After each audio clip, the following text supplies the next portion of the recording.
Hi, Lee Davison with another tip and a review of my launcher line. The launcher came after the Vector XL, so I had the Scandi, which is the Express 2, the Vector XL, which is longer than the Vector, and then I said, you know, I need an all-weather, all-type, multi-purpose Spey line for anybody and everybody. So this line, I designed the taper and then said, okay, where am I going to make a tip connection? And this is at 0.064, okay? So if you have any tips that are like 0.064 or less, especially on the PVC side, they'll work. And this is a 15-foot tip, comes with each line.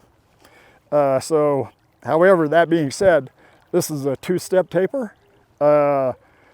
One step comes here, which is fairly aggressive, and then this is even more aggressive on the tip, okay? So this line is designed to fly in the worst of conditions on the river. Lengthwise, it's close to the Vector and Vector XL. So this fits that and more. It's a heavier line, class for class, that is size for size.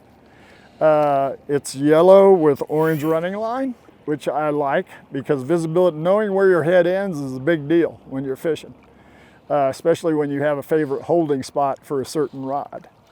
So that's why I like it. The other thing is it's fully integrated. There's no loop connection here, okay? It's integrated to the running line. Everything is seamless. You don't have those loops going through the tip of your rod if you're throwing heads, Scandis, or what else. So what class is this? By that I'm talking about, is it a short belly, mid belly, or long belly? And the answer is yes. It ranges from that whole spectrum. So it's at the 10-11, it's over 70 feet. You get below 9-10 or at 9-10, you're right there at the cutoff to mid belly. And then it goes all the way down to short belly size. So fits all those classes. And you might say, well, why, Lee, do you make your lines different lengths? Well, the reason I make them different lengths is typically what you find is the lower weight class rod you had traditionally, the smaller the rod, shorter the rod. You get up to the 10-11s and you're usually in the 15-foot class rods.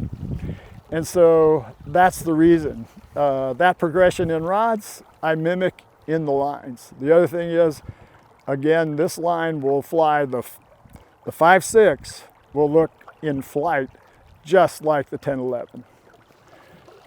So what factors are different and why do I want to buy this particular line?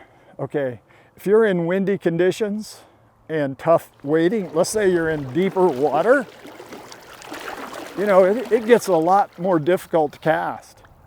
This line has more weight, okay, than the XL and the Vector, but that allows you to load your rod, okay?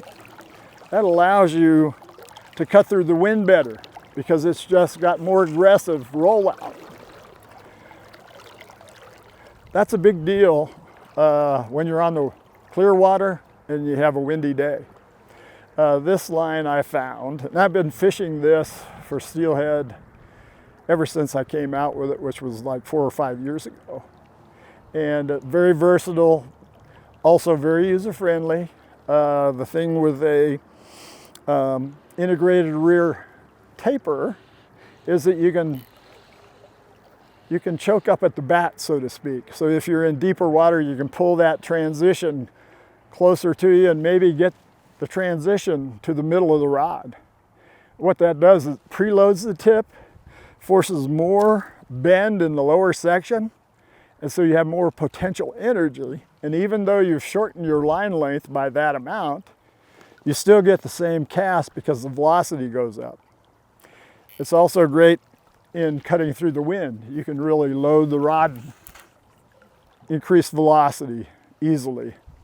So like I said, I've been using this line fishing steelhead, and I like it a lot. Anyway, I hope you do too. Try one out. I think you'll like it, especially if you want a multi-tip capable line.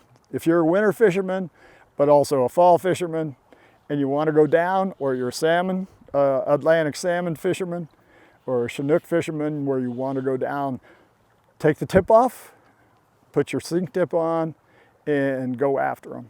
Anyway, hope you're having a good time. Get out on the water. Hope to see you there.